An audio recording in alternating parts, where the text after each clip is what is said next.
Salut à tous, bienvenue dans le podcast Hors-jeu Capital 100% PSG.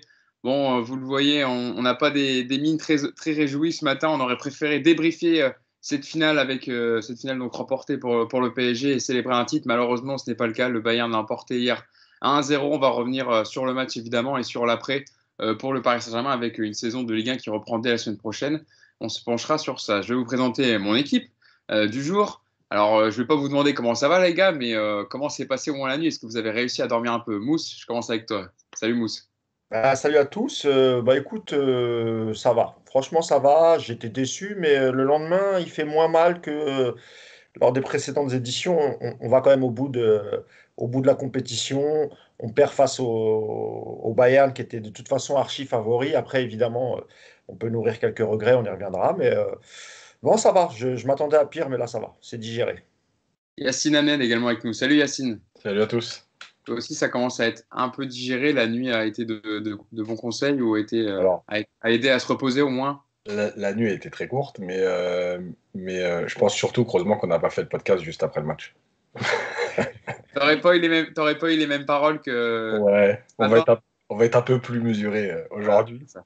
C'est un peu plus digéré. Et enfin, vous l'avez vu lors du précédent podcast d'avant-match contre le Bayern, Jean-Baptiste Guégan, que Clément a évidemment rappelé, que vous connaissez bien du côté de Paris United, qui a écrit évidemment le livre Une histoire populaire du Paris Saint-Germain, coécrit avec Clément Pernia de la team Paris United et Mousse, ici présent. Jean-Baptiste Guégan, comment ça va Jean-Baptiste? Écoute, ça va, la nuit a été une nuit sans sommeil, il y a de la tristesse et après, c'est la plus belle saison de l'histoire du club, l'année des 50 ans. Bon, on va pas au bout, on a quasiment joué tous les matchs. Maintenant, effectivement, il y a des choses à dire. Effectivement, il y a des choses à dire et justement, on va y revenir pendant ce podcast parce qu'évidemment, nous sommes professionnels et même si ça avait été malgré la défaite, nous sommes évidemment là parce qu'il y a beaucoup d'enseignements à tirer de ce match. On va commencer directement, on va rentrer dans le vif du sujet. Moi, j'ai une première question, les gars, qui me vient en tête après cette défaite hier, une courte défaite d'un but à zéro. Mousse, je me tourne vers toi. Qu'est-ce qui prédomine justement au lendemain de cette finale perdue de Ligue des Champions, la première de l'histoire du club pour ses 50 ans d'histoire, Jean-Baptiste l'a rappelé. Est-ce que c'est le fait que le Paris Saint-Germain était à deux doigts de la toucher, qu'il manquait pas grand-chose, ou le fait que le Bayern est finalement, et c'est un club qui a 5 Ligues des Champions avant, maintenant sa sixième, que le Bayern était trop fort pour la gagner hier? Je pense que, comme je l'avais dit en préambule, hein, de toute façon, le Bayern était le grand favori avant même le début de ce Final 8. Moi, j'ai pas de regret en fait sur le Final 8. On a fait ce qu'on avait à faire. Euh, Moi, comme je l'ai dit dans un tweet hier ou ce matin, je sais plus, en tout cas après le match, on a quand même vécu de belles émotions lors de ces tournois. Ça faisait quand même un sacré bout de temps qu'on n'avait pas vécu autant d'émotions. Je pense notamment au match de l'Atalanta avec cette fin incroyable. Le match maîtrisé face à Leipzig. Le fait de pouvoir regarder une demi-finale décontractée, simplement en attendant le, la victoire de l'autre demi, pardon, le vainqueur, pardon, j'en perds mes mots, je suis fatigué, le vainqueur de l'autre demi. Donc, voilà, on a vécu une demi-finale qu'on n'avait jamais vécue, enfin, en tout cas, ça faisait très, très, très longtemps qu'on l'avait pas vécu, plus une finale. On a vécu des émotions, on perd face aux favoris. Le Bayern méritait sa victoire hier, nette, sans bavure. Il n'y a pas eu, contrairement aux éditions précédentes, des erreurs d'arbitrage qui nous ont coûté un but ou la victoire, etc. Le Bayern a gagné à la loyale. On peut que s'incliner. On est déçu forcément, mais je suis quand même heureux d'avoir vécu ce Final 8 en tant que supporter parisien. Et puis, rendez-vous à la prochaine édition. On a grandi avec cette finale, c'est déjà bien. Jean-Baptiste, toi, qu'est-ce que tu retiens de ce Final 8 au final, avec donc au final cette défaite perdue, mais des enseignements et aussi peut-être un état d'esprit, une cohésion d'équipe qui s'est créée au sein du Paris Saint-Germain et peut-être capitaliser justement sur cette défaite pour l'après? Alors là où je suis d'accord, c'est que finalement, j'ai eu l'impression que cette finale, on la gagnerait jamais. On a vu aussi ce qui fait la différence entre un jeune club et un club avec une histoire très longue, avec l'expérience de ces finales. On a vu une équipe de Munich qui était sereine, un organigramme qui était serein. Et ce qui est formidable, c'est que les émotions, on les a eues avant. L'expérience d'une finale, ça faisait quand même 25 ans qu'on ne l'avait plus, en tout cas d'une finale européenne. Et ce qui est formidable, c'est que derrière, on arrive à tenir jusqu'en finale. Et puis en finale, on voit la différence, c'est qu'on est fatigué, on est crispé. Tourelle fait pas forcément le même management qu'avant, on voit aussi tout ce qu'on n'a pas fait pendant la saison, tout ce qu'on n'a pas testé, on en avait parlé avec Yacine, tout ce qu'on avait pointé comme point faible. Et moi, ce que je vois, c'est que effectivement, le PSG a grandi, il est rentré dans un cercle très restreint, celui des finalistes de Ligue des Champions. Alors, on aurait préféré la gagner, évidemment, mais est-ce qu'on était prêt ? C'est pas encore le cas. Maintenant, j'espère qu'on va pas attendre 25 ans pour en avoir une prochaine. Moi, c'est ça ma seule angoisse. Il y a de la déception, quoi. Évidemment, il y a de la déception. Yacine, toi, qu'est-ce que tu retiens justement de cette finale perdue après une nuit à tête reposée? Il y a beaucoup de choses. La première, effectivement, le parcours, aller jusqu'en finale et tout, faut pas l'oublier, faut pas cracher dessus. Quels que soient les adversaires que tu as affrontés, ils ont aussi mérité d'être là parce que s'ils étaient là, c'est qu'il y a eu des raisons qui ont fait qu'ils étaient là et étaient tombés sur eux. Et on peut se rappeler de parcours de plein d'équipes qui ont remporté la Ligue des Champions avant et qui sont aussi tombées sur un parcours plutôt facile, entre guillemets, hein, c'est jamais facile, mais on va dire que par rapport à d'autres. Voilà. Après, il y a plein de choses. On a souvent été taxé de minimiser les victoires du PSG. On a souvent été taxé de, soi-disant, vendre de la peur. En fait, le problème, c'est que soit les gens comprennent ce qu'on veut dire, ou soit ils ont envie de faire semblant de ne pas comprendre. Le truc, c'est que dans le foot, il y a toujours l'analyse du résultat et l'analyse du contenu. Quand tu analyses le résultat, ok, il y a victoire ou il y a défaite, c'est bien, c'est pas bien, etc. C'est très simple. Quand il y a le contenu, il peut y avoir victoire en mettant en cause le contenu. Tu peux expliquer aussi que Leipzig n'a pas fait le match qu'il aurait dû faire de la faute du PSG aussi. Mais c'est pas minimiser la performance du PSG. C'est juste dire qu'à un moment donné, malgré tout, Leipzig, c'est pas le Bayern de Munich. Donc voilà, il y a plein de choses à expliquer. Et c'est pour ça que moi, je me bats contre l'analyse du résultat seul, parce que le résultat seul, il te permet d'avoir des émotions, d'être heureux, etc. Mais le contenu, il te permet en fait de comprendre pourquoi tu en arrives là et de pas croire pour rien, entre guillemets, même si on a le droit de croire. Mais il y avait des explications. Et il y a beaucoup de choses qu'on va dire aujourd'hui, malheureusement, qu'on a répétées toute l'année. Donc finalement, il n'y a pas de surprise en fait de ce qui s'est passé. Malgré tout, et là aussi, tu vois, dans le contenu, on peut dire des choses. Si on regarde bien, le PSG a été dominé, a eu du mal à exister, mais malgré tout, il se crée plus d'occasions nettes que le Bayern. Donc c'est pour ça que il y a toujours le football, c'est ça aussi. Et on avait parlé de l'élément essentiel entre guillemets. Moi, j'avais dit, il y en avait deux. Il y avait la gestion des émotions et l'efficacité. Et en fait, les deux sont liés. Et je pense qu'hier, on a failli dans les deux. Voilà. Quand on voit l'attitude des joueurs, quand on voit la nervosité de certains, etc., je pense qu'on a failli dans les deux. Voilà. Après, il y aura d'autres explications, mais en tout cas, c'est pour moi une des explications principales.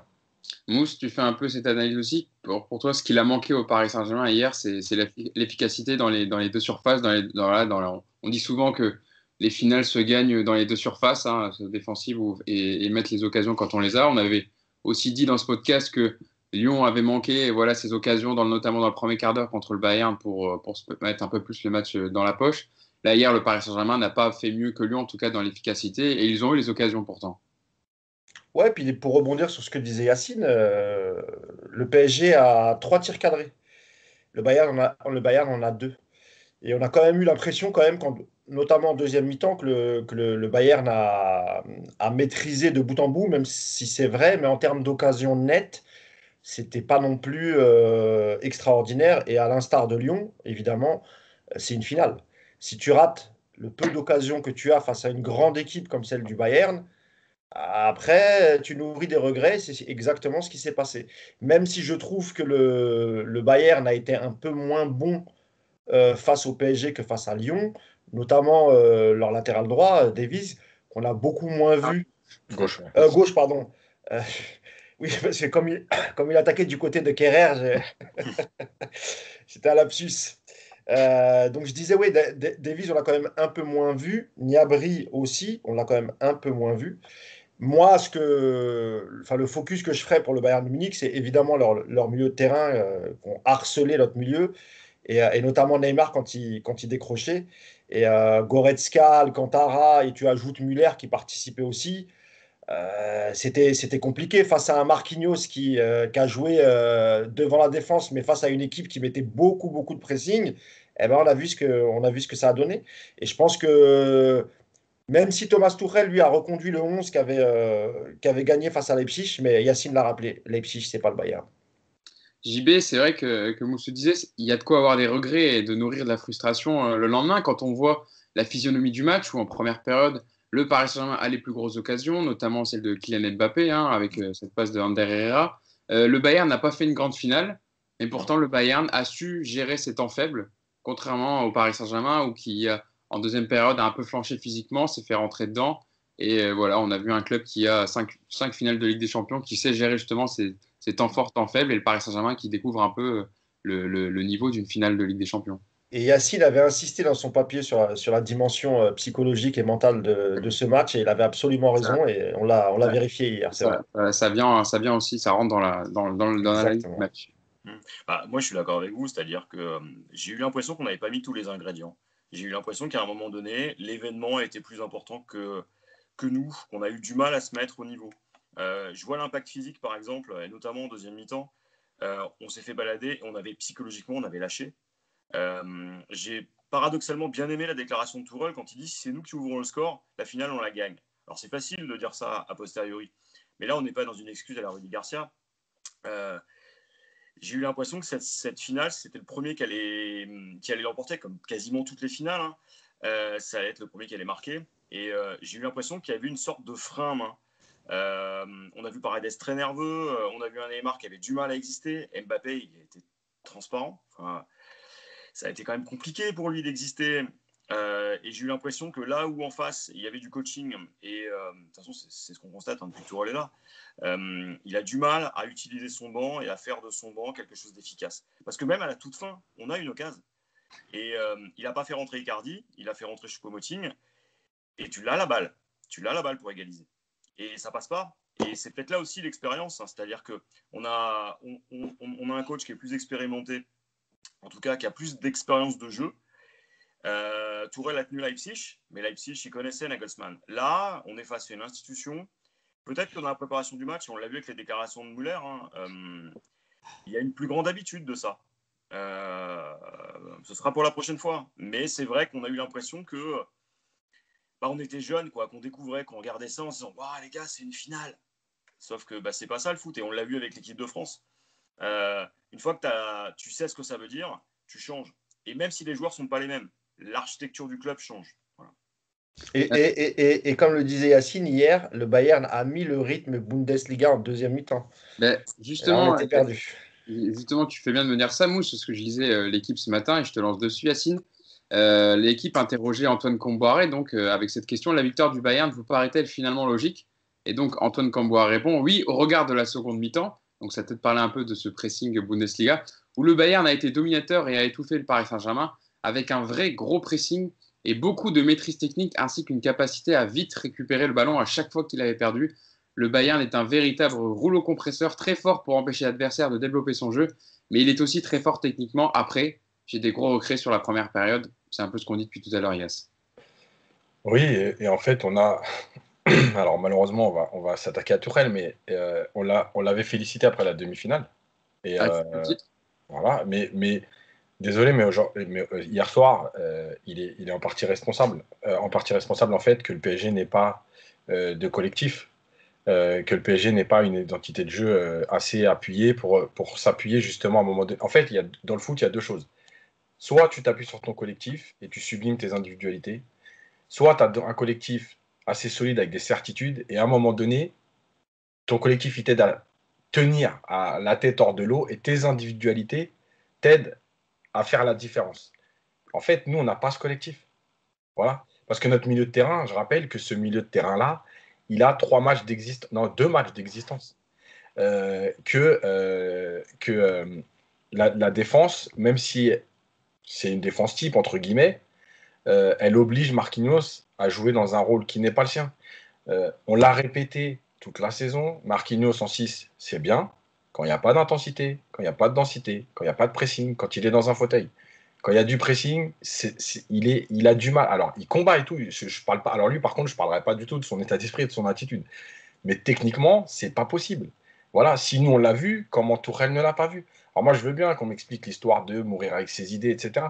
Mais, et la deuxième chose, sur ce que dit Comboré, en fait, la première mi-temps, Paris existe sur des contres. Et je ferai une petite parenthèse, je pense que le match de Lyon nous a fait mal.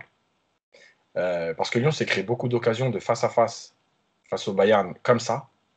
Et je pense que l'idée, c'était d'attirer le Bayern pour pouvoir utiliser l'espace. Sauf qu'en fait, Mbappé n'avait pas les jambes. Neymar, en décrochant, il était toujours autour de 2 ou 3 joueurs et il prenait des coups. Il n'a pas pu se retourner. Il a aussi raté beaucoup de choses, même tout seul, techniquement. Donc, c'est compliqué. Et en fait, le Bayern a fait, en première mi-temps, s'est mis en place, a commencé tranquillement à percuter côté Kerrer. Parce que si vous regardez bien, il y a quand même, je crois, 70% des actions qui sont côté Kerrer. Et en deuxième mi-temps, ils ont passé la vitesse supérieure en disant on continue, mais avec encore plus d'intensité. Et ils ont continué jusqu'à ce que ça craque. Voilà. Et en fait, le Bayern a pu se reposer sur son collectif parce que Lewandowski, il a une occasion qu'il met sur le poteau, mais son match, il n'est pas. À l'image de ce qu'il fait depuis 2 matchs, depuis le Final 8. Voilà. Malgré tout, psychologiquement, il pèse. C'est-à-dire que tu sais aussi que tu ne peux pas le laisser tout seul à un moment donné. Mais tu vois, il y a des individualités au Bayern qui n'ont pas été exceptionnelles. Niabri ne fait pas un super match non plus. Mais malgré tout. Goretzka non plus. Voilà, mais malgré tout. Il a pas été flamboyant hier. Voilà, mais en fait, le collectif. Dans le combat, ils ont été. Voilà. Mais dans le combat. Ils ont été là. Parce que après, oui, quand ils avaient le ballon, tu parles. Parce que le collectif t'a permis, bien sûr. de combler le fait que tes individualités soient un peu moins bonnes, mais tu as tellement de certitude que tu es là et tu continues à enchaîner. Voilà. On avait parlé de l'absence on y reviendra sûrement après, mais de Verratti. Voilà. Il y a des clés du match qui sont quand même importantes et Tourelle est responsable sur le coaching aussi. Juste si je peux dire un mot, le coaching, je suis désolé, tu utilises Sarabia toute l'année. Draxler ne rentre pas une minute dans les 2 finales de Coupe de France et le joueur que tu fais rentrer en finale, c'est Draxler. Et moi, je veux bien qu'on m'explique à un moment donné la cohérence, mais je ne la vois pas. Tu as joué en 4-4-2 toute l'année, tu es en difficulté, tu sais que tu es parti pour perdre la finale. Tu tentes rien, tu fais du changement pot. Est-ce que revenir à 4-4-2 dans les 30 dernières minutes, c'était pas plus judicieux? Mais de toute façon, tu aurais pris un deuxième but, la finale, tu l'aurais perdu. Bien sûr, mais ça aurait obligé au moins le Bayern à reculer un peu parce que là, à la fin, le Bayern, il tenait le ballon avec Thiago Alcantara en maestro, il revenait, il passait, machin. Donc, Mousse, c'est vrai que le 4-3-3 hier de Thomas Tuchel n'a pas du tout fonctionné. Surtout qu'on avait vu un 4-4-2 en losange, on va dire, avec un Neymar qui bougeait beaucoup, qui permutait, etc., avec les joueurs de devant. Là, hier, dans ce 4-3-3, les joueurs étaient, on va dire, c'était des attaques trop bridées, trop préparées. On savait déjà à l'avance, il n'y avait pas beaucoup de variété dans le jeu et dans les attaques. Donc, le Bayern avait juste à cibler Neymar, à se mettre à 2-3 sur lui, ou alors à bloquer Mbappé. Et au final, le jeu du PSG était complètement annihilé. Oui, et puis on était, je pense, on a tous milité pour la présence de Paredes parce qu'on savait aussi que Verratti, c'était un peu juste. Et en fait, on se rend compte que le bloc a joué très très bas et Paredes aussi. Yacine l'a expliqué dans le papier. Parfois, il jouait derrière Marquinhos, donc c'est compliqué. Et comme tu l'as dit, au milieu de terrain, le pressing de Goretzka, d'Alcantara et même de Muller. Franchement, moi j'ai vu Muller après la 80e, il était encore en train d'harceler le milieu et notamment Neymar. Donc, Yacine, dans son papier d'avant-match, il l'avait bien dit. Il faut surtout pas refaire les mêmes erreurs et jouer trop bas. Le problème, c'est que c'est exactement ce qu'on a fait.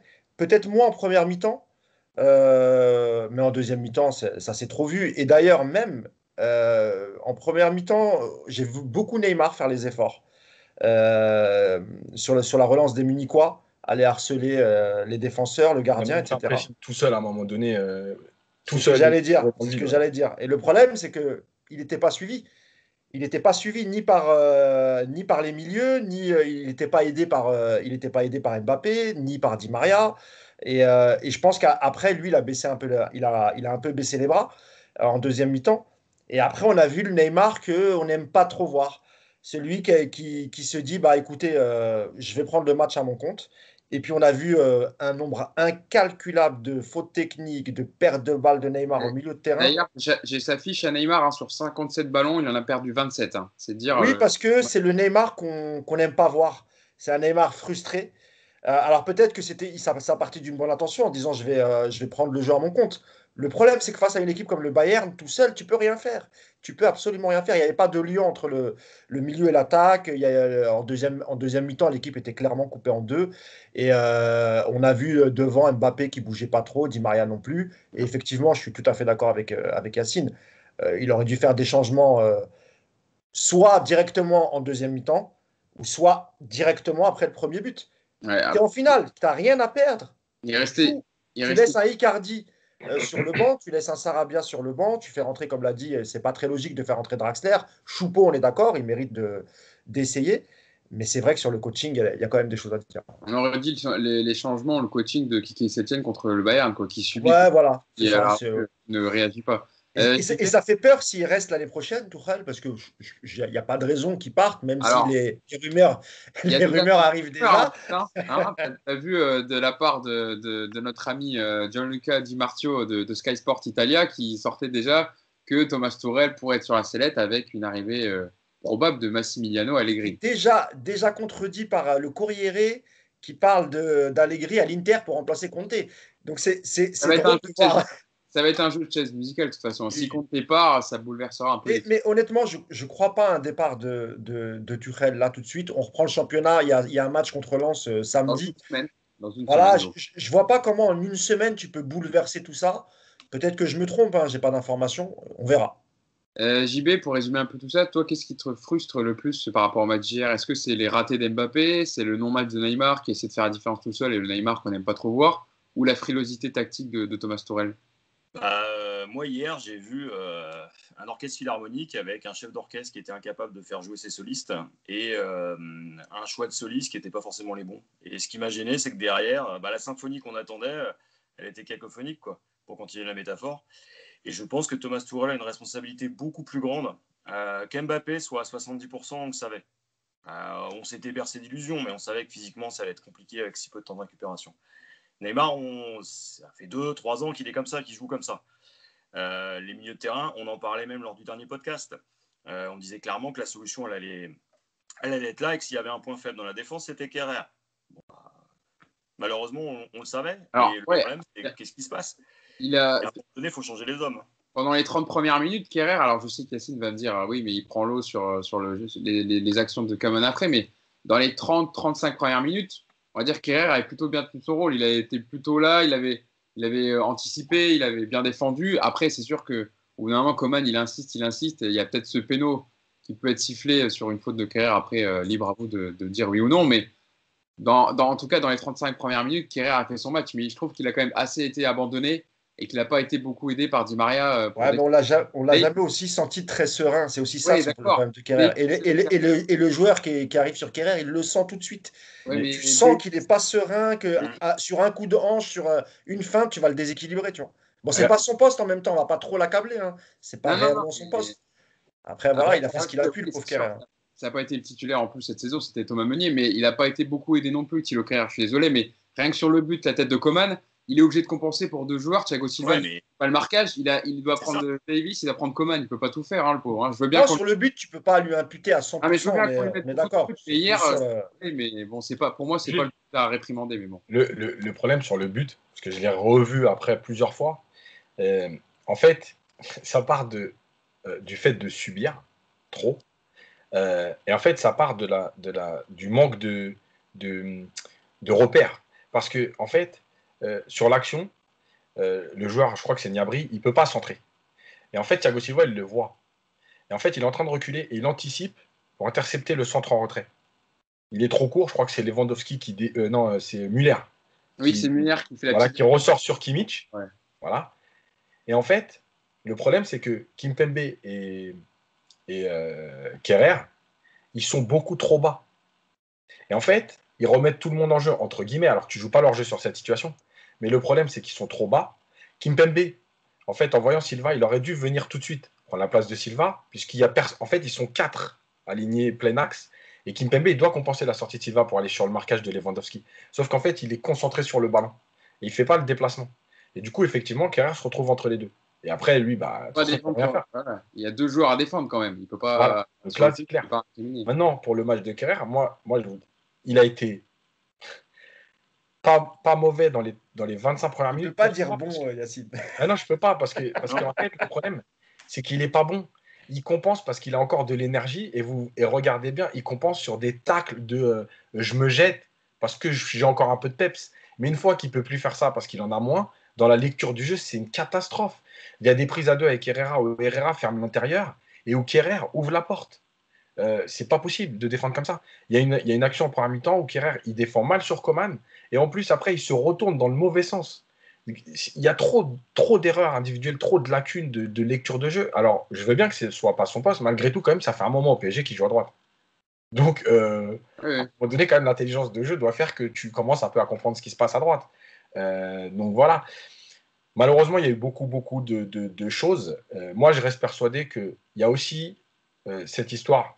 Alors, je ne vais pas l'accabler du tout parce qu'il a été excellent défensivement. Mais comme tu dis, tu vois, par exemple, sur l'histoire de Neymar qui va presser, évidemment que c'est Thiago Silva qui doit demander à tout son bloc de remonter de 20 mètres. Et il ne le fait pas parce qu'il veut protéger. Et encore une fois, il reste un peu plus bas. Et en fait, du coup, les milieux n'y vont pas non plus. Même Marquis, il hésitait à y aller. Hein. On l'a vu Bah plusieurs oui, fois. Marquis, il avançait, ensuite il mais, reculait, il ne savait pas mais ouais, s'il mais devait y pourquoi? aller, pas y aller. C'est vrai, Pourquoi? c'est vrai. Parce qu'en fait, dans leur dos, il y a un joueur, encore une fois, je l'ai dit 1000 fois, qui est pas beau, qui est pas puissant, qui est pas élégant, mais qui est tellement intelligent, c'est Muller. Et en fait, si Marquinhos y va, dans son dos, Muller, il va les tuer. Donc il peut pas y aller, il est obligé de rester un peu fermé les passes entre les deux. Donc Et personne avec n'y la va. qualité de passe d'Alcantara en plus, Mais voilà. qu'est-ce que tu veux Et faire? Alcantara, si je peux dire un mot, ça me fait plaisir parce que moi, j'en ai marre d'entendre cette histoire d'il faut du muscle au milieu. Non, il faut des joueurs intelligents, des joueurs qui ont envie de se battre. Modric, il l'a fait pendant 3 ans au Real, avec un corps de 1,70 m pour 53 kilos. Et le mec, il allait dans les duels et il gagnait tous les duels. Donc arrêtez de me saouler avec cette histoire de muscle. Il n'y a pas une histoire de muscle, il y a une histoire d'état d'esprit et de joueurs qui jouent à leur poste. Voilà. Ouais, c'est vrai qu'il y a un JB, tu parlais de symphonie, celle du Bayern en tout cas était bien accordée, il n'y avait pas de guitare un peu désaccordée, et il y avait un maestro à la baguette, c'était Thiago Alcantara hier, parce qu'il a Ouais, pratiquement tout fait. c'est efficace, mais effectivement, ce qu'on a vu aussi, c'est des largesses qu'on connaît au PSG depuis des années. Je ne vais pas dire que Thiago Silva a raté sa finale psychologiquement, mais je ne sais pas si vous vous souvenez du moment où il finit au sol et il se tire la cuisse. Et là, l'image qui me revient, c'est tous ces moments où on l'a vu baisser, reculer le bloc. Et peut-être que la fin de son histoire au PSG, c'est ça aussi. C'est-à-dire que peut-être que c'est l'opportunité de replacer vraiment Marquinhos en défense centrale, de recruter véritablement un vrai 6, parce qu'on a vu aussi l'échec du recrutement de Gay, il n'a servi à rien. On a vu aussi que Kerrer, c'est bien gentil, mais Kerrer, au départ, c'était un joueur en développement qu'on prenait. Ce qu'on voit surtout, c'est les erreurs de recrutement des dernières années, ou du moins ce qui n'a pas été compensé. Et on le paye sur une finale. Kerrer, on le savait, il n'a pas le niveau d'une finale. Mais ce qu'on voit surtout, c'est l'alignement défensif. Derrière, pourquoi on prend ce but-là? C'est parce qu'effectivement, derrière, Kerrer est tout seul. Mais Thiago Silva, il n'a rien à faire là. Parce que si tu as un vrai milieu défensif devant, avec quelqu'un qui est un joueur de métier, ta trajectoire, elle est bloquée. Ton Thiago Silva, soit il est 1 mètre derrière et il n'y a pas de problème, soit ils sont 10 mètres plus haut.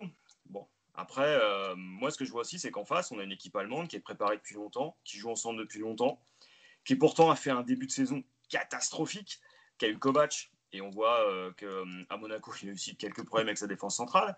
Ouais. Euh, Ça a été compliqué pour eux hier, heureusement ils ont réussi à voilà. finir à 2-2, mais Peut-être qu'on est au début d'une autre ère, c'est-à-dire peut-être que là, je pense que la fenêtre de transfert de cette année va être extrêmement importante parce que c'est là où on va pouvoir enfin gommer les erreurs, absences ou impossibilités de recrutement des dernières années sans avoir les cadavres dans le placard. C'est-à-dire, on n'aura plus Thiago Silva, donc il va vraiment falloir le remplacer.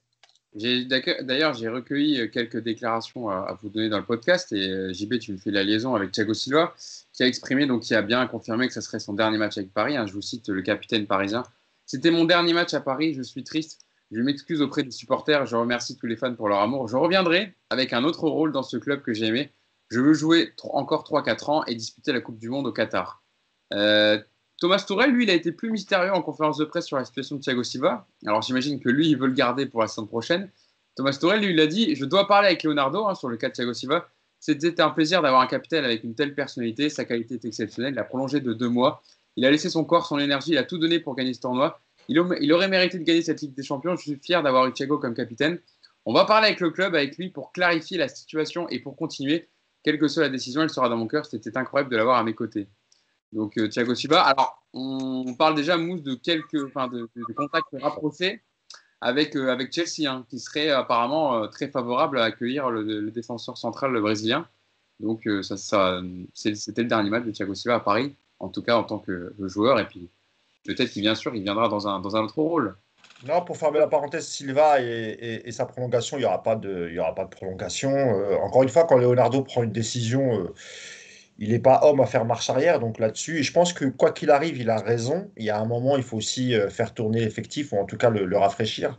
Donc là-dessus, pas de souci. Moi, ce que je voulais dire par rapport à hier, c'est que paradoxalement, parce qu'il y a quand même des points positifs hier, en tout cas des joueurs qui ont tenu leur rôle. Et ça, il faut le dire, parce que tout n'est pas à jeter à la poubelle, évidemment. Et ce qui est paradoxal, c'est que ce sont les joueurs qui ont coûté 0 € ou formés au club, ou qui ont coûté très peu d'argent, qui ont été les meilleurs hier. Et je parle d'Herrera, et je parle de Bernat, qui a été bon pour moi hier. Je parle de Kimpembe, qui a été monstrueux, formé au club. Je parle de Navas, même s'il n'a pas joué à 100%.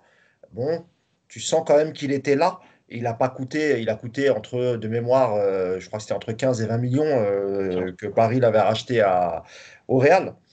Et par contre, devant, évidemment, sans les accabler, parce que on se rappelle que Mbappé n'était pas à 100%. Qu'il a joué, qu'il est rentré 30 minutes contre l'Atalanta, qui joue Leipzig. Et hier, transparent, c'est des choses qui arrivent. Il a été mauvais, notamment dans les deux face-à-face qu'il a eu à gérer. Et c'est vrai qu'on avait mis quelques espoirs sur Mbappé, parce que c'est quelqu'un qui a l'habitude de jouer des finales. Et notamment, peut-être la plus grande de sa carrière pour l'instant, c'est avec l'équipe de France. Donc on s'est dit qu'il est prêt psychologiquement pour jouer ce match. Et malheureusement, hier, on l'a vu qu'il n'était pas dedans. Et puis Neymar, un mot, même si on en a déjà parlé, c'était censé être notre facteur X. C'est celui quand même qui nous a permis d'arriver en finale, il ne faut pas l'oublier, donc il ne faut pas non plus lui tomber dessus. Bon, il n'était pas là hier, il n'a pas fait son match, il n'était pas dedans. Quant à Di Maria, pareil. C'était l'homme du match face à Leipzig. Et puis hier. Ça a été le moins mauvais en attaque quand même. Pardon ? Ça a été le moins mauvais en attaque. C'est lui qui, même en deuxième période, a trouvé par exemple, ça passe pour Marquinhos. C'est lui qui crée ce décalage en première période. Oui, après, moi, je parle dans la globalité de son match. Oui. Ce n'est pas suffisant pour relever qu'il a fait un bon match. Ah non, bien sûr. Donc voilà. Il y a deux petites choses. Sur Neymar, je pense que le Bayern avait compris que Neymar, c'est un joueur qui, à certains moments, peut dégoupiller. Et il y a une séquence de 7-8 minutes où il prend 3 ou 4 coups d'un coup, avec la finition de Gnabry. C'est un peu la dernière faute de cette séquence-là. Et en fait, il le savait. Parce que tu as du Zouleux, tu as du Gnabry, du coup, c'est vrai. Goretzka, en fait, ils ont senti qu'à ce moment, début de deuxième mi-temps, Neymar, il commençait à être irritable. Et derrière, si vous regardez bien, en fait, Neymar, il sort de son match. Parce que c'est comme ça, c'est Neymar. Et eux, ils ont su travailler sur ce point-là, malheureusement. Pour moi, Gnabry, il doit prendre jaune déjà avant. Et là, il est à la limite du deuxième jaune, normalement, si tout se passe bien. Parce que sa faute, elle est vraiment pour faire mal. C'est vraiment un coup, je te mets un coup pour provoquer, pour te faire mal, pour énerver. Voilà, bref. En tout cas, eux, ils ont su cibler ça. Et je pense que Neymar, il faut qu'il travaille là-dessus. Quand tu as autant de talent, tu ne peux pas sortir de tes matchs comme ça, tu n'as pas le droit. Voilà. Oui. Et pour Mbappé, moi, je sais qu'il y en a qui vont sauter au plafond, qui vont encore être énervés de ce que je dis. Mais moi, je suis désolé. Mbappé, aujourd'hui, il a que 21 ans. Il voulait des responsabilités. On voit que ce n'est pas possible. Il est encore trop jeune. Il veut jouer avant-centre. Il n'a pas les qualités aujourd'hui pour jouer avant-centre, ni l'intelligence de jeu. Rappelez-vous de sa finale de Coupe du Monde. Elle est catastrophique. Il sauve son match par un but, mais elle est catastrophique.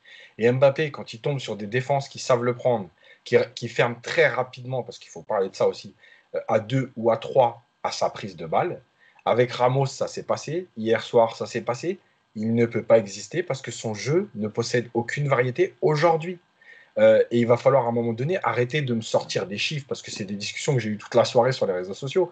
Mais il a marqué 139 buts, 270 buts. Mais moi, je m'en fous, en fait.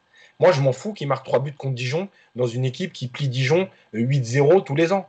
J'en ai rien à foutre. En Et fait, moi, ce que tu veux dire, c'est que tu ne peux pas tirer d'enseignement eh oui, mais je dis pas que c'est face à normal. des adversaires aussi Et la faibles. dernière Ouais, chose, juste la vas-y, dernière chose, vas-y. c'est que j'ai eu cette discussion depuis longtemps et je me bats contre ça. Mbappé, il n'est pas efficace. En championnat, il marque 30 buts et je vous promets qu'il devrait tourner à 60. Il était efficace. Non, mais je te le dis, il Ah, faut mais regarder le nombre de face-à-face qu'il rate. De toute Même façon, Mbappé tout seul, on le sait. Il a jamais été aussi bon que s'il a ouais, quelqu'un avec lui. Et d'ailleurs, rappelez-vous les premiers mois d'Icardi, quand il avait transformé son 4-4-2, bah, ça fonctionnait. Alors, pas tous les eh oui. matchs, mais ça fonctionnait beaucoup mieux. JB. Moi, je suis assez d'accord avec ce que dit Yacine et je vais même aller plus loin. Je pense qu'on a un peu trop respecté ce Bayern et qu'on n'a pas justement eu ce vice. C'est-à-dire que moi, quand j'ai vu la première mi-temps de Niabri aller foutre des coups gratuitement, je me suis dit, lequel des Parisiens va faire la même chose, c'est-à-dire aller marquer les mollets. Je pensais que Paredes le ferait et il ne l'a pas fait. Il nous aurait fallu finalement un Argentin, un Uruguayen, un mec rugueux. Et pour revenir sur Mbappé, je vais même aller plus loin qu'Yacine. Moi, ma crainte, c'est que ça fait 1 an, voire 1 an et demi qu'il stagne. C'est un dragster, mais on ne fait pas une carrière sur la vitesse. Je trouve qu'il y a certains de ces gestes aujourd'hui où on ne peut plus faire l'impasse sur l'usage de la vidéo et tout le monde sait comment il joue. La preuve, ils l'ont pris, ils l'ont isolé. Si vous le laissez à 30 mètres et que vous l'entourez de 3 joueurs, il ne passe pas. Si vous le collez sur une ligne de touche, il va peut-être vous effacer un joueur, mais il est plus capable de porter finalement l'offensive. C'est pas Ronaldo. Et on a trop eu souvent tendance à l'associer à Ronaldo, le Brésilien. C'est pas ça. Et moi, ce que je vois, c'est que je vois un gars qui stagne. Sa tête, elle est inoffensive. C'est-à-dire qu'il est incapable de servir de sa tête. Et puis derrière, il est très lisible. Et ça fait quand même plusieurs matchs de Ligue des Champions où on attend des miracles. Souvent, le miracle, il se fait à la passe via Neymar. Et lui, il est juste à la conclusion d'une situation assez efficace. Et là, on en a encore eu l'exemple. Et j'espère qu'il aura l'humilité, ça passera peut-être par un transfert, de se remettre en cause. Parce qu'à un moment donné, ça va se voir. Parce que là, pour l'instant, effectivement, une finale de Coupe du Monde, quand vous la gagnez, on oublie. Là, une finale de Ligue des Champions, on voit la limite. Il reste l'élément le plus valorisable de l'effectif. Mais je trouve que je ne suis pas sûr qu'il progresse à l'entraînement. Je ne suis pas sûr que Tourelle soit un excellent formateur. Pour le coup. Mousse, c'est vrai que pour rejoindre un peu ce que disent JB et Yacine, j'ai vu pas mal de critiques hier sur Kylian Mbappé en disant que son entourage voulait le formater, que c'était pas un Neymar, que c'était pas un Ronaldo et qu'il fallait que Mbappé fasse du Mbappé en fait tout simplement et qu'il ait son propre style et son propre jeu. Est-ce que c'est ça aussi qui fait que pour l'instant Mbappé a pas un cap, a du mal à franchir un cap parce que voilà, s'il a des stats déjà en normes, je sais que dans les deux finales, voilà, on vient de le dire, il a eu du mal, mais voilà, il a 21 ans. Il a une marge de progression, évidemment, mais est-ce qu'il faut qu'il retrouve un peu de naturel dans son jeu, d'être un peu moins stéréotypé? Bon, après, je vais peut-être être un peu moins dur que JB et Yacine, notamment sur le fait qu'il n'aurait pas progressé. Je trouve ça un peu dur quand même. Sur certains aspects de son jeu, moi, je trouve qu'il a un peu progressé. Notamment quand il est sur le côté gauche et que maintenant, de plus en plus, quand même, il essaye de chercher des partenaires, là où au début, peut-être qu'il essayait de finir ses actions tout seul. Donc, je trouve que là-dessus, peut-être qu'il y a eu un travail avec Thomas Tuchel. Pour le reste, ouais, c'est un joueur qui parfois manque de caractère, je trouve. Euh, Son jeu est assez lisible, je suis d'accord avec JB. Alors évidemment qu'il peut faire des différences avec sa vitesse. Simplement hier, on a bien vu que c'était pas sur cette qualité qu'on pourrait compter sur lui parce qu'il était pas, il manquait d'explosivité et c'est vrai aussi que la défense du Bayern l'a très très bien cerné. Maintenant, est-ce qu'il est formaté? Il y a peut-être un peu de ça, Hugo. Tu as peut-être un peu raison, c'est vrai. Après, moi, je me faisais le relais de ce que j'ai vu sur Twitter, hein, évidemment. Mhm, mhm. C'est Non, pas... mais il y a en effet un Ouais. peu de ça. Il y a en effet un peu de ça. Maintenant, il y a deux choses. Est-ce que la relation privilégiée qu'il avait tissée avec Neymar, est-ce qu'ils n'en ont pas trop fait et que c'est maintenant un peu trop tard aujourd'hui de se rendre compte qu'il faut jouer en équipe? Parce que ça, ils auraient dû le faire depuis le début de saison et peut-être qu'on n'en serait pas là, en tout cas pour cette finale. Et la deuxième chose, c'est qu'aussi, il faut dire ce qui est, c'est que Tuchel aligne rarement deux fois la même équipe. Et que c'est vrai que sur le côté de Neymar, parfois il y a d'Mbappé, pardon. Parfois tu as Bernat, parfois tu as Kurzawa, c'est jamais la même équipe, c'est pas le même milieu, il faut que tu crées des complicités, etc. Il y a peut-être aussi cet aspect-là, je Euh, sais pas. il Parce y a... qu'on n'a jamais eu de 11, même si Thomas Tuchel, dans sa tête, c'est vrai qu'il veut toujours jouer avec le même 11. Ça a commencé avec le 4-4-2 en intégrant Di Maria pour une attaque à 4. Aujourd'hui, on a repassé à un 4-3-3, mais c'est vrai que en tant que titulaire, quand tu es titulaire dans l'équipe, tu joues rarement avec les mêmes partenaires. Et ça peut être aussi une donnée importante. Et pour rien que comme exemple qui me vient, Mousse, c'est Ander Herrera qui n'a pas joué un match de l'année, qui a été souvent blessé. Il a joué le quart, la demi et la finale. Voilà. Tu C'était, vois, ça a c'est pour ça que je toujours te dis été- que c'est une donnée quand même importante parce que si tu prends les différentes compos toute la saison, bah, tu verras qu'un match, un jour sur deux, c'est pas la même. Ouais. Et dans Et tous ça, les secteurs de jeu, hein, devant, ouais, au milieu, derrière. Donc c'est un peu compliqué ça aussi. tout ce qu'on a cité dans les podcasts précédents et notamment sur ce Final 8, hein, ce qu'on a vu contre Atalanta et contre Leipzig, Yacine, on l'a pas vu. Hier, on a parlé beaucoup de cohésion d'équipe, de mentalité, etc. Est-ce que c'est parce que le Bayern était trop fort et que Leipzig et l'Atalanta n'étaient pas des adversaires d'un autre niveau ou c'est Bah, les deux, ça les c'est deux? les deux, ça c'est clair. Maintenant, dans l'état d'esprit, moi je suis un peu moins. C'est-à-dire, j'ai trouvé quand même une équipe qui se battait, qui a défendu. On a même vu Mbappé revenir 2 ou 3 fois justement sur Kimmich, même s'il a fait faute, mais il est quand même revenu. Je suis pas dans. Je pense que ce côté-là, il faut le garder, il faut travailler dessus parce que réellement, dans l'état d'esprit, je pense qu'il y a eu des choses. Après, en fait, je pense que les consignes de départ n'étaient pas les bonnes. Euh, Moi, je reste persuadé que Tourelle a joué comme Leipzig a joué contre nous, comme Lyon a joué contre le Bayern, c'est-à-dire qu'on était la petite équipe, il fallait d'abord bien défendre et jouer sur les contres. Euh, Maintenant, moi, je vais revenir sur tout ce qui se passe la saison. Et en fait, Mousse parlait de la relation Neymar-Mbappé. Ok, il n'y a pas de problème. Sauf qu'à un moment donné, le coach, il sert à quoi? C'est-à-dire que moi, je suis désolé, mais quand Neymar-Mbappé abuse des échanges et des 1-2 du cinéma contre Dijon, contre Brest, contre Bordeaux, eh ben, je suis désolé, le coach, à un moment donné, il doit en sortir, hein. Il peut faire la gueule, j'en ai rien à foutre, mais il doit les mettre à l'amende en disant maintenant, respectez le jeu. Parce que là, vous faites les malins, mais ces habitudes, tu les prends trop facilement. Et après, c'est très compliqué d'en sortir. Et en fait, tu ne travailles rien d'autre. Et je terminerai sur l'exigence. L'exigence, en fait, effectivement, la Ligue 1, on peut toujours dire c'est un problème pour le PSG. Et encore une fois, moi, je vais bien dire une chose. C'est pas la Ligue 1 en tant que faiblesse, parce que en Allemagne, en Angleterre, il y a des équipes qui sont aussi dégueulasses. C'est la Ligue 1 dans son style de jeu. C'est-à-dire que la Ligue 1 qui joue avec 9 joueurs derrière, qui te laisse le ballon 80% et qui ne propose rien. Et En qui, fait, là, Yacine, il n'y a pas d'équipe comme l'Atalanta, comme oui, Sassuolo, comme déjà, Leipzig. mais tu veux que je te dise, Mais je te rejoins là-dessus et on en a déjà, mais souvent même, tu parlé. sais, C'est vrai.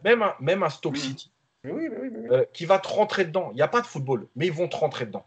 Et ben, dans ce style de jeu, c'est un problème parce que tu tombes dans un confort, tu n'es jamais attaqué, tu es là, tu fais des passes. Et les mecs, de toute façon, à la limite, ils viennent déjà au parc, par exemple, pour ne pas en prendre 4. C'est-à-dire qu'ils ne viennent même pas jouer un coup. Ils viennent ne pas en prendre 4. Donc déjà, c'est un problème. Et moi, j'aime bien faire ce parallèle, je l'avais déjà fait aussi dans l'émission. Tu sais, quand tu cours un 10 km, quand tu vas le courir avec ton fils, tu vas mettre 1 heure. OK? Donc, c'est facile de battre ton fils et de mettre 1 heure.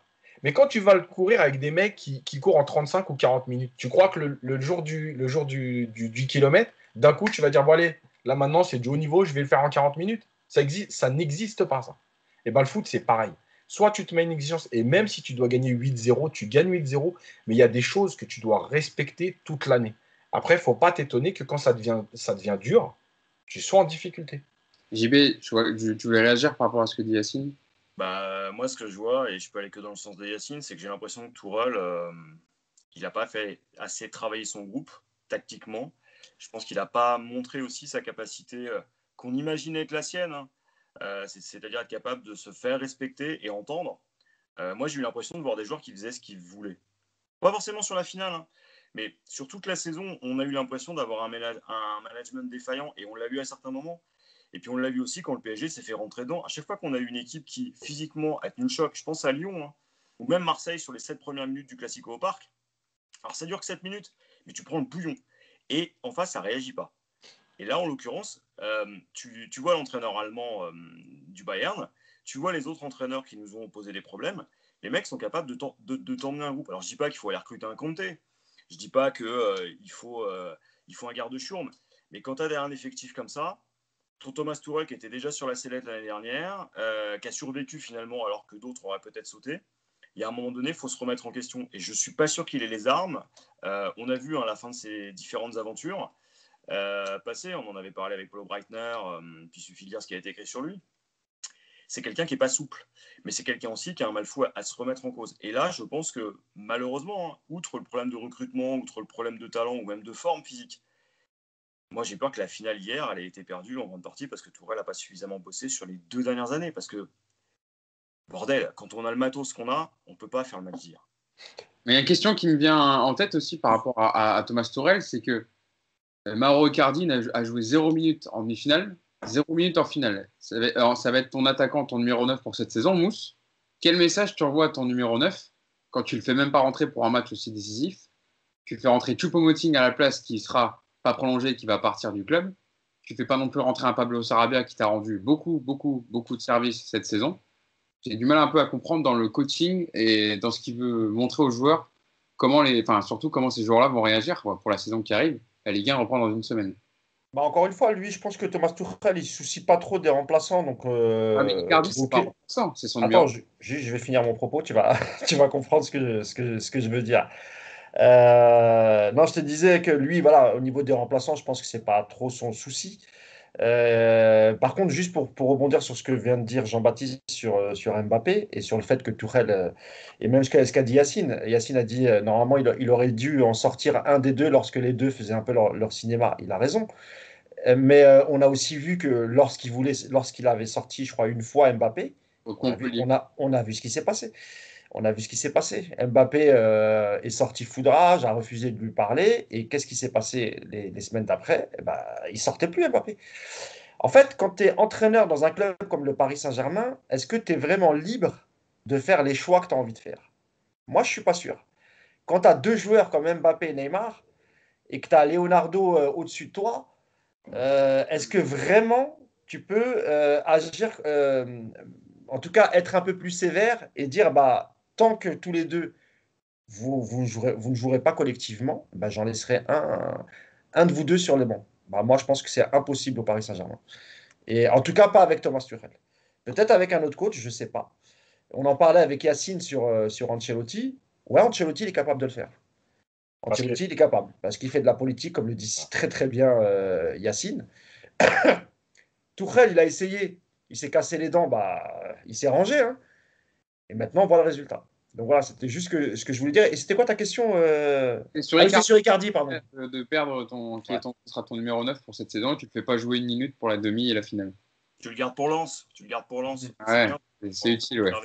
Bah écoute, j'ai hâte de voir les explications de Thomas Tuchel envers son attaquant la semaine prochaine pour le remettre dans le bain. Parce que là on a la chance d'enchaîner sur une nouvelle saison. Donc on n'a pas le temps de gamberger. Par contre, encore une fois, Mauro Icardi, c'était pas un choix de Thomas Tuchel, c'était plutôt un choix de Leonardo.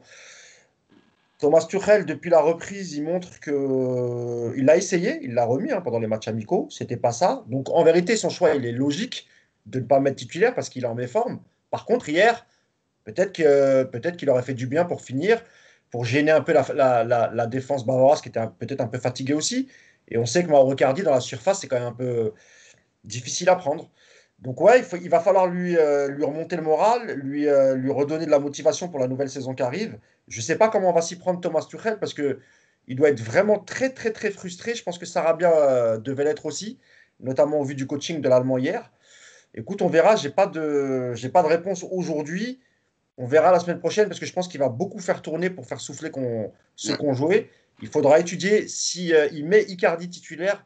Il faudra étudier son comportement parce que quand il n'est pas content, Icardi, ça se voit sur le terrain. Et Ouais, vas-y, après. juste Vas-y. par rapport à ça, justement, le banc, on l'a répété toute l'année, puisqu'on l'a écrit aussi dans des papiers, que Tourelle ne s'occupait que de ses titulaires ou 12, 13 joueurs, pas plus, etc. Encore une fois, on minimise l'impact du banc. Le Real Madrid a remporté une Ligue des Champions avec son banc de touche. Rappelez-vous le nombre de fois où il passe grâce à l'entrée d'Asensio, grâce à l'entrée de Lucas Vazquez. Pourtant, ce pas des super grands joueurs, mais Coman hier. voilà, Coman peut-être hier. ça a concerné tout le monde. Origi, l'année dernière, qui apparaît comme ça d'un coup en demi-finale et qui emmène Liverpool en finale. On a eu Choupo qui nous a fait ça. Ouais. Ouais, voilà. Mais en fait, nous, on n'a jamais de banc et on n'a jamais de coaching. Donc, ok, c'est vrai que tu as une équipe type, tout ça, il n'y a pas de problème. Mais dans toutes les grandes compétitions, tous les coachs te le diront. Tu ne gagnes pas avec ton équipe type. Avec ton équipe type, tu avances. mais tu gagnes avec ton banc. Parce que c'est ton banc, à un moment donné dans le match, qui te permet de continuer à exister, de tenir ou de pousser, etc. Nous, on n'a pas de banc parce qu'en fait, notre coach ne s'en sert jamais. Regardez toute la saison, les changements, c'est toujours les mêmes. C'est toujours aux mêmes minutes, c'est-à-dire qu'on te donne 12 minutes. Moi, je veux bien qu'on m'explique que Verratti, hier, il ne fait pas une super entrée. Mais tu rentres à la 65e, tu viens de prendre le but. Ouais, Tu c'est rentres, dur. tu rentres à la 65e dans un match où l'adversaire a pris l'ascendant au niveau du rythme, au niveau de l'intensité, au niveau du ballon.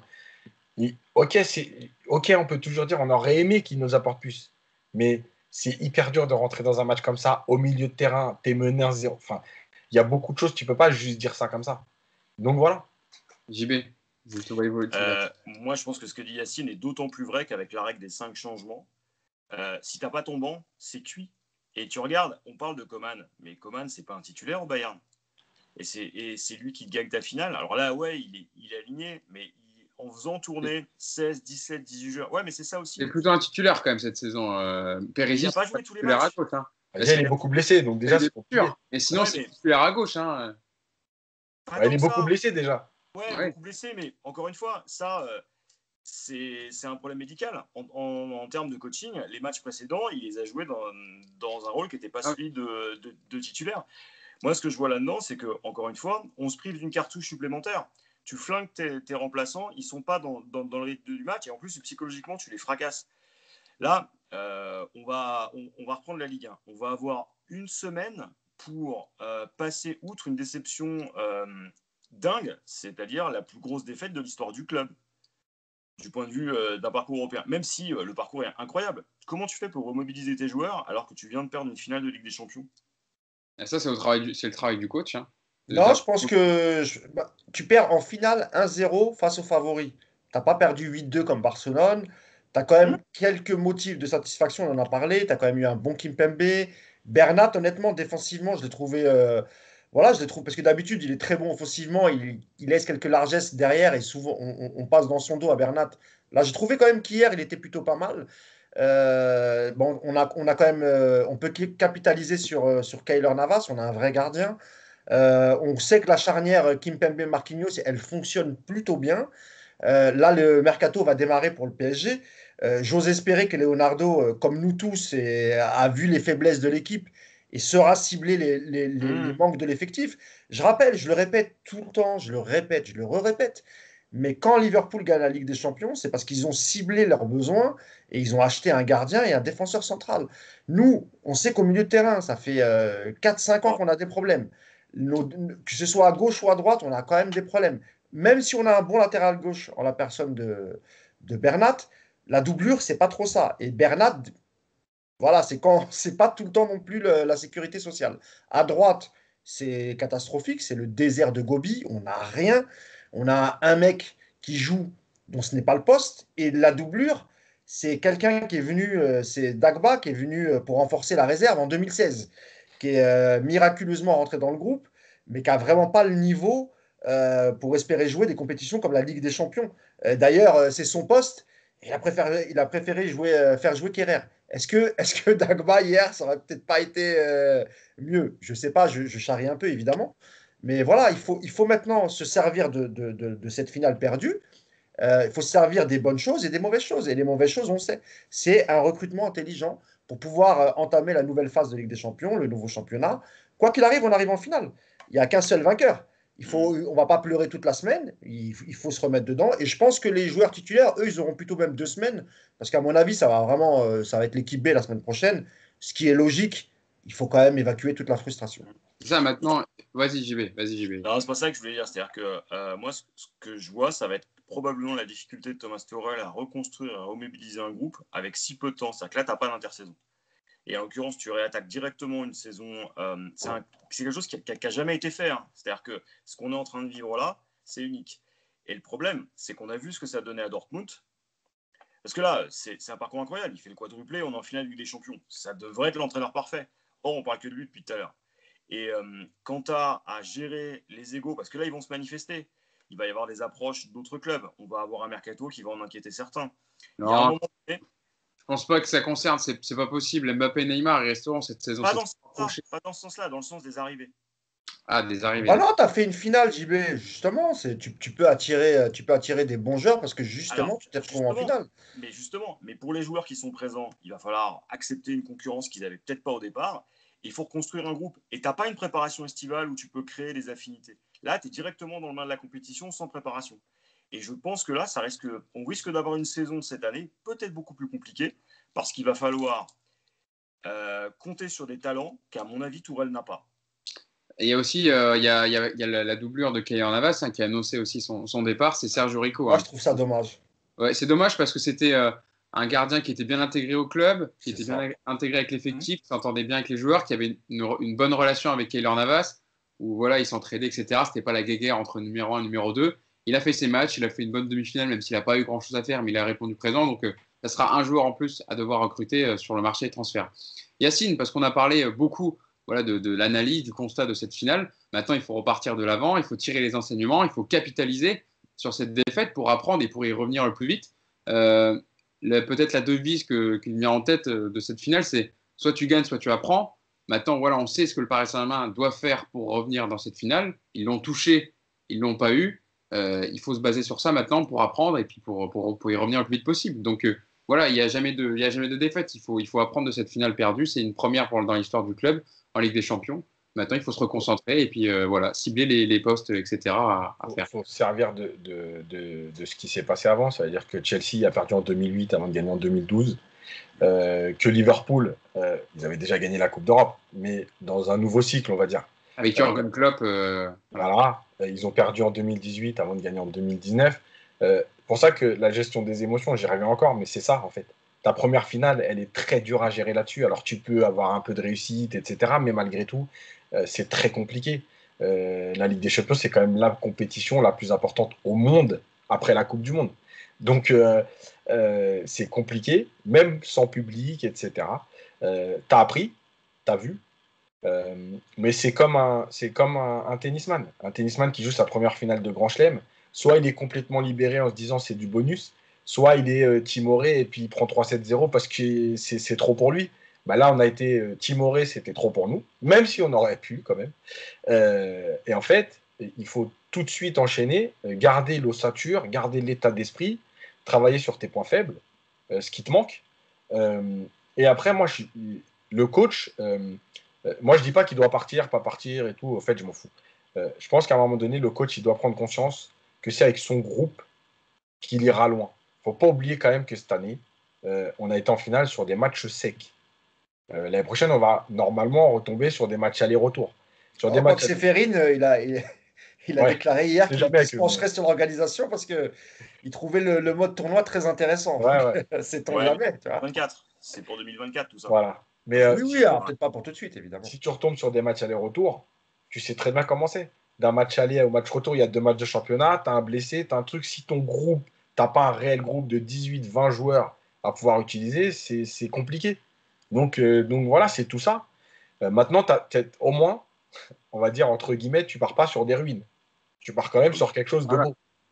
C'est ça, finaliste de Ligue des Champions, c'est clair. Voilà. Non, mais en plus, surtout que là, il va y avoir il y a 3 départs officiels. Normalement, Choupo-Moting, Rico, tu l'as dit, Hugo, et Thiago Silva qui, normalement, devraient s'engager avec Chelsea.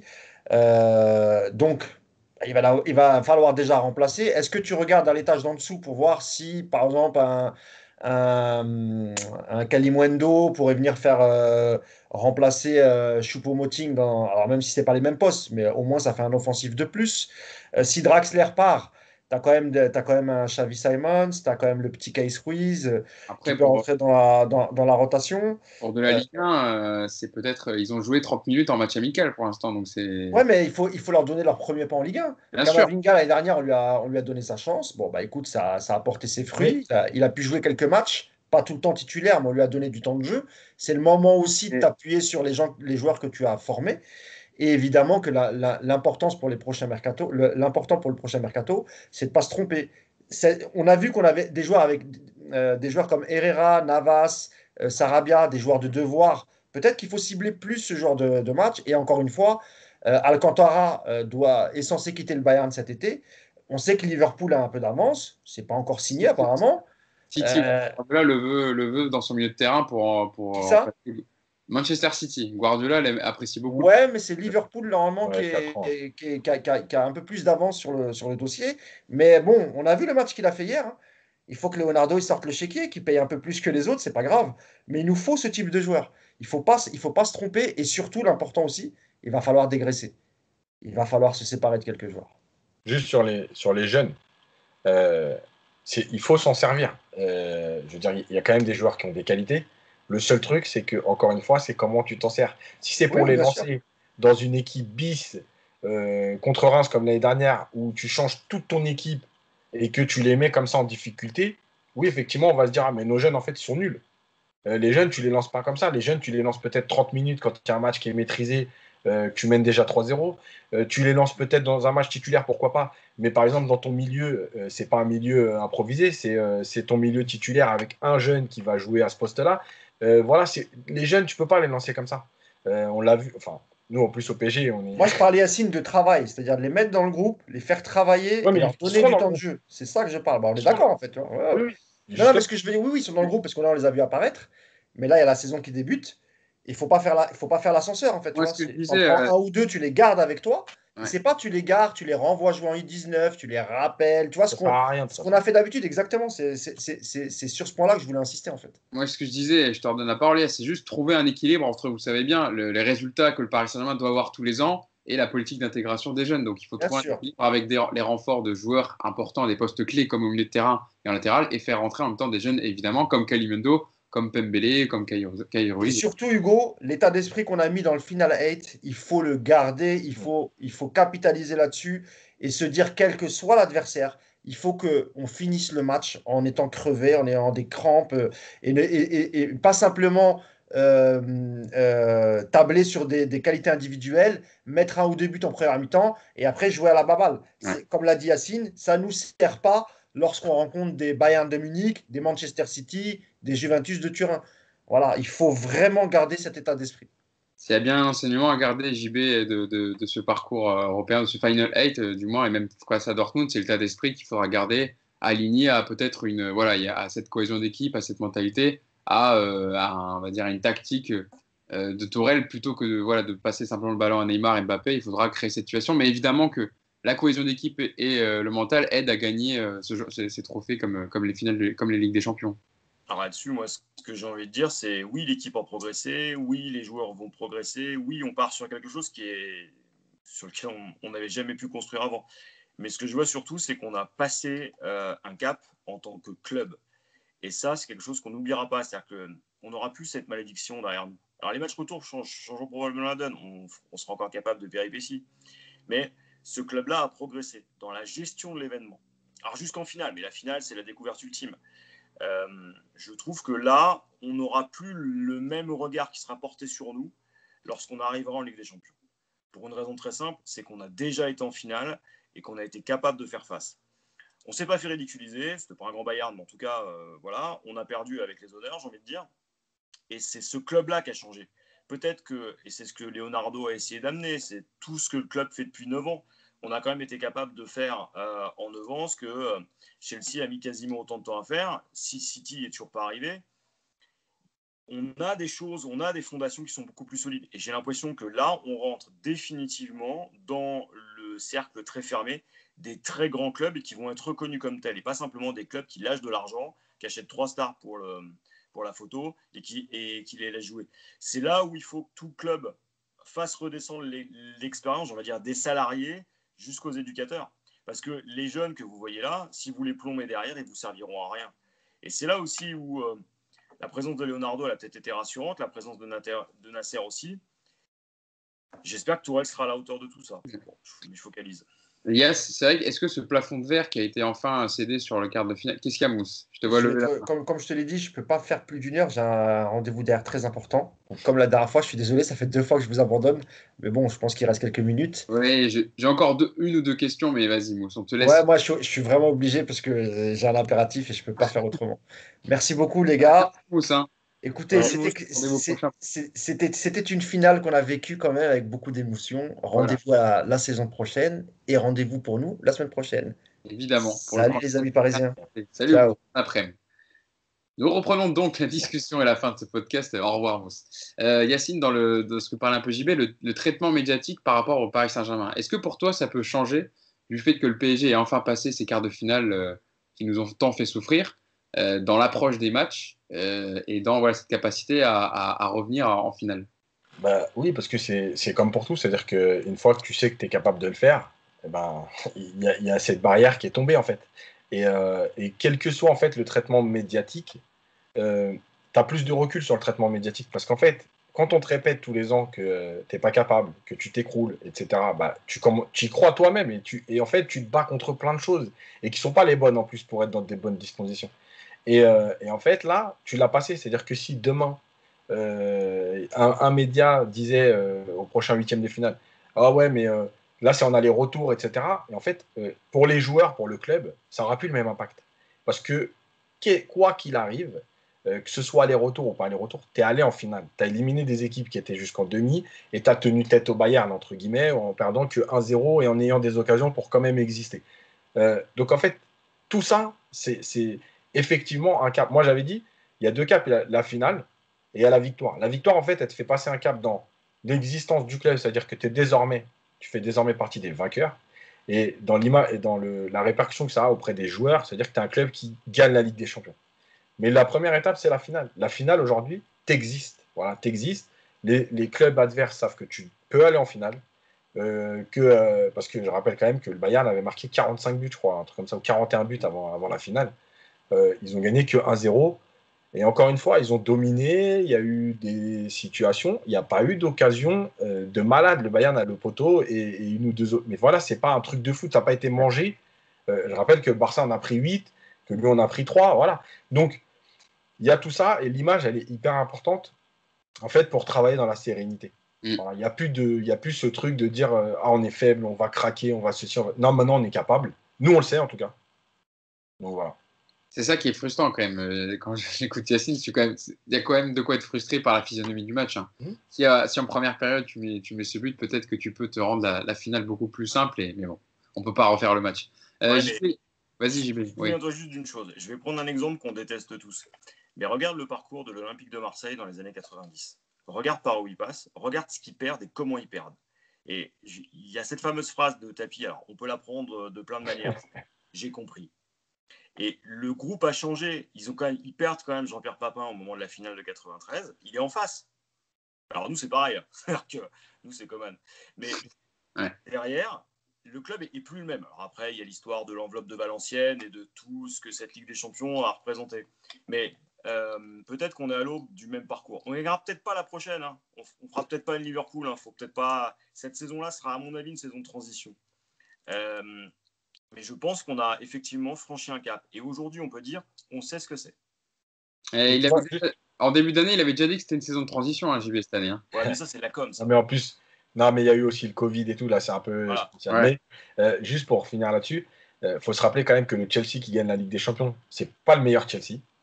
Et l'OM en 93, c'est pas le meilleur OM. C'est ça. C'est-à-dire que c'est pas une question que seulement de meilleure équipe. Est-ce que tu as la meilleure équipe à ce moment-là?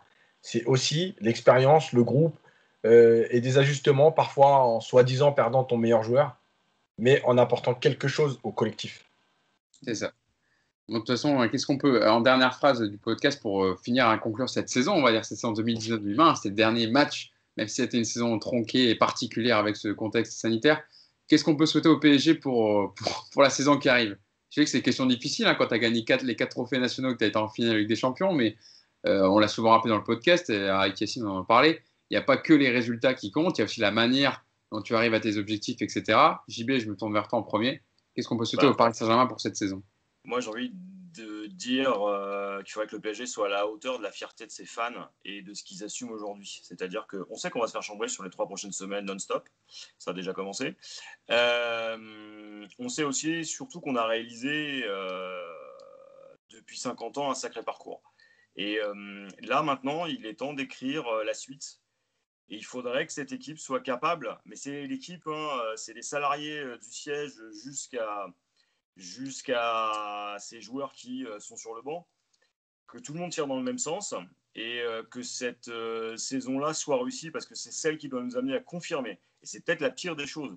C'est-à-dire que l'idée, c'est d'éviter le syndrome du tennisman français qui fait une perf et qui s'effondre derrière. Belle analogie, belle analogie. Yacine, toi, qu'est-ce que tu souhaites au Paris Saint-Germain pour cette saison, après une saison comme ça? Bah, en fait, de profiter justement de tout ce qui s'est passé pour continuer à avancer, à grandir, euh, d'être un peu plus exigeant. Euh, et, euh, et, euh, et en fait, je pense qu'on minimise en fait trop aujourd'hui, mais nous tous, hein, même moi le premier, tout ce que fait le PSG, parce qu'on en attend tellement. Bon, après, il y a aussi le côté supporter, mais on a envie tellement de vivre de belles choses qu'on en attend peut-être trop. Mais, euh, mais je pense réellement il y a un vrai socle aujourd'hui. Il y a un centre d'entraînement qui va arriver. En fait, il y a toutes les cartes pour devenir un vrai grand club. Et en fait, il ne faut pas se dire que, enfin j'espère, mais je ne pense pas que ce sera le cas, mais c'est pas l'aboutissement ou c'est pas la fin du monde. Voilà. C'est juste le début de quelque chose d'encore mieux. Et il fallait en passer par là. Comme je l'ai dit, hein, dans l'histoire du football, de toute façon, il y a beaucoup d'équipes qui ont perdu leur première finale avant de gagner leur deuxième. Ça fait partie de l'apprentissage. Et ben, hier soir, on a appris.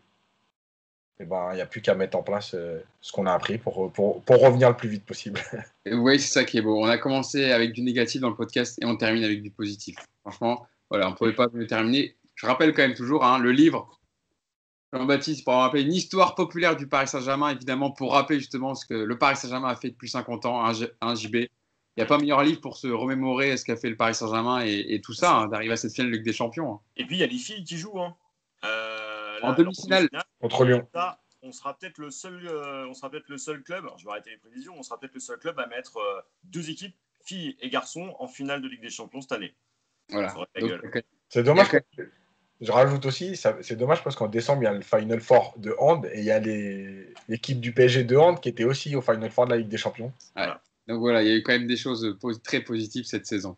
Je vais vous remercier Jean-Baptiste et Yacine d'avoir été, et Mousse également, qui est parti en cours de route parce qu'il avait des obligations personnelles. Et voilà, je voulais vous remercier d'avoir été avec moi pour ce podcast. On aurait préféré débriefer une finale heureuse et un titre remporté pour le Paris Saint-Germain, et malheureusement, on ne peut pas toujours tout avoir dans la vie et ça viendra sûrement plus tard. Merci à vous d'avoir été avec nous pour le podcast. Merci encore pour les commentaires qu'on voit en dessous du podcast. Merci pour continuer de liker la vidéo et de vous abonner surtout au compte YouTube de Paris United, compte Twitter également, d'activer la cloche pour avoir les notifications dès que les podcasts et même les autres vidéos sont publiées, sont partagées sur la chaîne YouTube. Liker, c'est gratuit, ça nous fait beaucoup de bien, ça fait grandir la chaîne. Donc voilà. Malgré l'échec de la finale, voilà, j'espère que vous serez quand même nombreux à avoir regardé ce podcast parce que soit on gagne, soit on apprend et on espère que le Paris Saint-Germain aura appris pour la saison prochaine. Merci à tous de nous avoir écoutés, une bonne journée et puis on se dit à la semaine prochaine pour le débrief de la première journée de Ligue 1. Salut à tous. Ciao. Ciao.